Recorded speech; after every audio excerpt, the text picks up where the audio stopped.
नागपंचमी निमित्ताने किंवा श्रावण महिन्यामध्ये खानदेशात कानबाईची पूजा केली जाते. त्यावेळेस नैवेद्यासाठी अगदी आवर्जून आपल्या लाह्या ह्या बनवल्या जातात.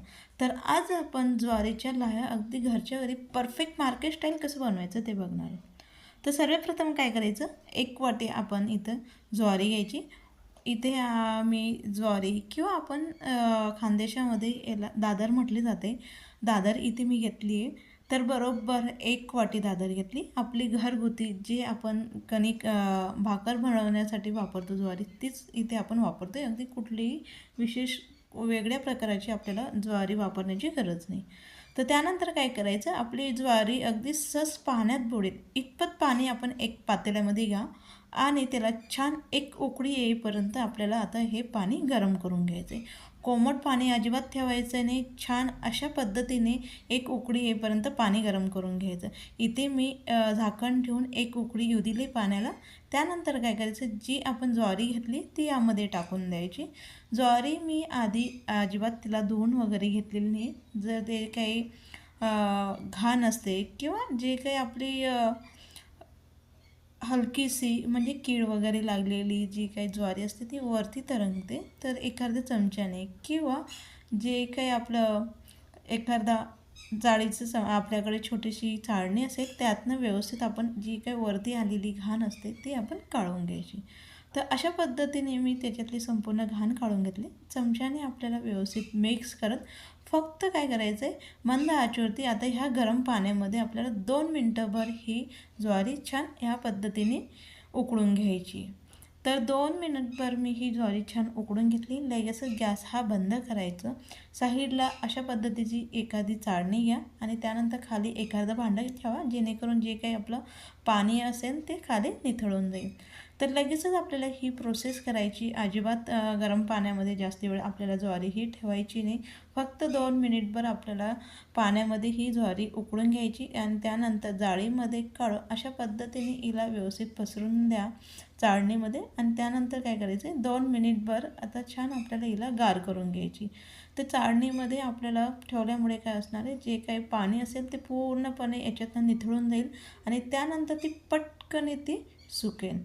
तर इथे लगेच सुकवण्यासाठी एक मी कॉटनचा रुमाल घेतला आहे. त्या रुमालावरती लगेचच आपल्याला ही पाणी निथळून घेतलेली उकळून घेतलेली ज्वारी ही काढून हिला व्यवस्थित पसरून आता काय करायचं आहे, 15 ते 20 मिनिटभर आपल्याला फॅनखाली छान हिला सुकवून घ्यायची.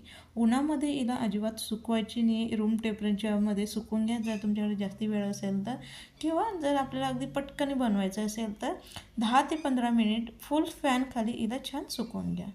तर इथे मी 10 मिनिटभर फॅनखाली हिला सुकवून घेतली आहे. तर तुम्ही बघा जे काही पाणी होते पूर्णपणे ॲब्झॉर्ब झाले. पूर्णपणे आपली जी काही ज्वारी होती ती कोरडी झाली. त्यानंतर लगेच एक हवा बंद डबा घ्या. जर तुम्ही ह्या पद्धतीने ज्वारी ही बनवून ठेवली तर आपण सहज 1 मिनिट म्हणजे 1 महिनाभर हिला स्टोअर करून घेऊ शकतो. ज्यावेळेस आपल्याला लाह्या हव्या आहेत त्यावेळेस आपण ज्वारीच्या अगदी पटकन त्या तयार करून घेऊ शकता. तर इथे आपली आता ज्वारी ही लाह्या बनवण्यासाठी तयार झाली. त्यानंतर पहिल्या वेळेस मी तुम्हाला नॉनस्टिक कढईमध्ये बनवून दाखवते आणि नंतरहून आपल्या रेग्युलर ॲल्युमिनियमच्या कढईमध्ये बनवून दाखवणार. दोघांमध्ये काय फरक आहे आणि बनवण्याची काय पद्धत आहे ते आता आपण बघूया. तर इथे नॉनस्टिक कढई घेतली. नॉनस्टिक कढईमध्ये कुठलाही जो पदार्थ असतो तो अजिबात करपत नाही, म्हणून इथे आपल्याला जास्त मेहनत घेण्याची गरज नाही. काय करायचं, कढई छान गरम करून घ्यायची. त्यानंतर जी काय आपली ज्वारी ही ती अशा पद्धतीने आपल्याला व्यवस्थित पसरट घालायची. अगदी जास्त ज्वारी आपल्याला घालायची नाही आहे, त्यामुळे लाह्या ह्या व्यवस्थित फुटणार नाही. म्हणून अगदी कमी प्रमाणात यामध्ये आपली ज्वारी ही घाला आणि त्यानंतर तिला थोडंसं आपल्याला व्यवस्थित मिक्स करून घ्यायची. त्यामुळे काय होणार, एकसारखं संपूर्ण ज्वारी ही छान गरम होईल. आणि त्यानंतर कढईवरती आपल्याला झाकण ठेवून द्यायचं आहे आणि झाकण ठेवल्यानंतर तुम्ही बघा थोड्या वेळानंतर आपले जे काही लाह्या होत्या ह्या तयार व्हायला सुरुवात झाल्या. त्यानंतर काय करायचं, पुन्हा आणखी झाकण काढून घ्यायचं, पुन्हा आणखी तिला व्यवस्थित हलवून घ्यायचं. त्यामुळे एकसारख्या आपल्या लाह्या ह्या तयार होतात. हळूवार आपल्याला आता हे जे काही आपली कढई आहे ते हलवत जायची आणि तुम्ही बघा रिझल्ट अगदी छान अशा आपल्या लाया ह्या तयार व्हायला सुरुवात झाल्या. अशाच पद्धतीने आपल्याला आता मंद आचेवरती ही प्रोसेस आपल्याला करून घ्यायची. पूर्णपणे आपल्या जे काही आपण यामध्ये ज्वारी घातली त्याच्यात ते संपूर्ण आपल्या लाया फुटेपर्यंत आता आपण हे अशाच पद्धतीने आता तयार करून घेऊया. तर 2 ते 3 मिनटानंतर अगदी परफेक्ट अशा आपल्या लाया ह्या तयार झाल्या आहे. तर अजिबात आपल्या करपल्या वगैरे नाही आहे किंवा कलर देखील बदलला नाही. अगदी छान अशा आपल्या लाया तयार झाल्या. तर त्यानंतर काय करायची, ही कढई साईडला ठेवायची आणि लयच ॲल्युमिनियमची कढई घ्यायची. म्हणजे काय होतं प्रत्येकाकडे नॉनस्टाईलची कढई असेल असंच नाही, तर आता ॲल्युमिनियमच्या कढईमध्ये कशा पद्धतीने त्या तयार करून घ्यायचं ते बघणार. थोडीशी ही पद्धत वेगळी आहे, ही देखील अगदी छान पटकन याचा रिझल्ट मिळतो. तर कढई मी गरम करून घेतली पहिले. त्यानंतर लगेचच काय करायचं, जे काय आपण ज्वारी घेतली ती यामध्ये टाकायची आणि आता आपल्याला याच्या चमच्याच्या सहाय्याने याला व्यवस्थित मिक्स करत अशा पद्धतीने आपल्याला आता हे गरम ही संपूर्ण प्रोसेस आता आपण काय करत आहोत, फुल आचेवरती करत आहोत.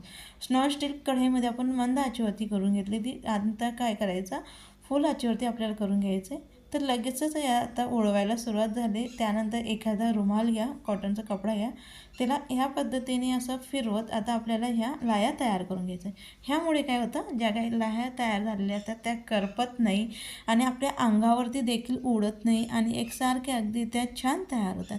तर जसा वेळ निघत जाईल तसं तुम्ही बघा अगदी छान अशा आपल्या लाया ह्या तयार होत आहेत. तर लगेचच गॅस आता आपण बंद करून घ्यायचे. अगदी परफेक्ट अशा आपल्या ह्या लाया देखील तयार झाल्या. तर आज मी तुम्हाला 2 पद्धतीने लाया ह्या तयार करून दाखवल्या आहे. अगदी परफेक्ट असे आपल्या ज्वारीच्या लाया तयार झाल्या आहे. रेसिपी आवडली असेल तर व्हिडिओला लाईक करा, जास्तीत जास्त मित्रांना व्हिडिओ शेअर करा, कमेंट्स करा, चॅनलला सबस्क्राईब करायला विसरू नका, जेणेकरून नवनवीन व्हिडिओ अपलोड केले तर सगळ्यात आधी त्याचं नोटिफिकेशन हे तुम्हाला मिळेल.